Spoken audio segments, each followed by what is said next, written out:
Just about every NFL fan will tell you that since Aaron Rodgers took the Packers' starting job in 2008, that the team is almost nothing without him, or it's only because of him that the Packers are usually a top 5 or top 10 team in the league. But at the same time, we can't ignore the Packers' regressions over the last few seasons either. As Rodgers continues to age with an eventual fade from his prime coming, I can't help but take a step back and say that it seems like the Packers have almost been wasting Rodgers' prime.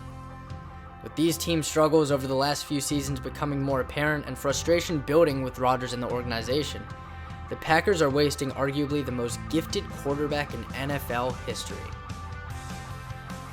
Rodgers is 34 years old, and in August the Packers signed him to the richest contract in NFL history, a 4-year, $134 million deal that may be his last in Green Bay. The expectation is, as usual, that Rodgers will just lift the Packers to the postseason using nothing but his pure talent and greatness to push through another season of the team's overall mediocrity. I get it, that's the expectation.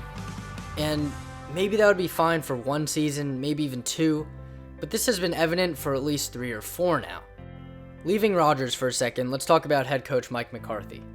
McCarthy is also starting to get questioned as innovative coaches such as Andy Reid, Sean McVay, and of course Bill Belichick are differentiating their offenses by using new formations and schemes, while McCarthy sits back comfortably with his stale 2008 to 2010 tricks that haven't worked in years.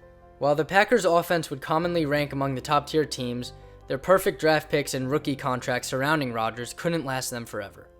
While Rodgers' defense has never been great throughout his career, the lost talent on offense over these past few seasons have exposed the team's overall mediocrity. As other teams are making long lists of signings during the offseason and expanding their repertoire of talent and playmakers, Green Bay seems to be losing theirs, or even, such as this past offseason, giving them up, as we saw with Jordy Nelson.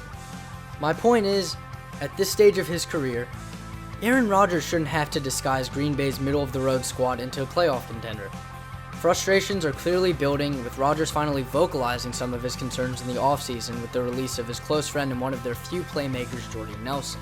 The Packers can't be so ignorant to the fact that, while still playing absolutely out of this world, Aaron Rodgers is currently in his mid, soon to high 30s. Every season, every game, every play could have a long-term effect. We've even already seen some of these injuries start to stack up between this season and the last. Now, here's the thing, don't get me wrong. I'm not saying the Packers should get rid of Rodgers or get rid of McCarthy or any of that in general. What I am saying is that all of the faces of that Green Bay organization should fix their mindsets and support Rodgers to the fullest before it's too late.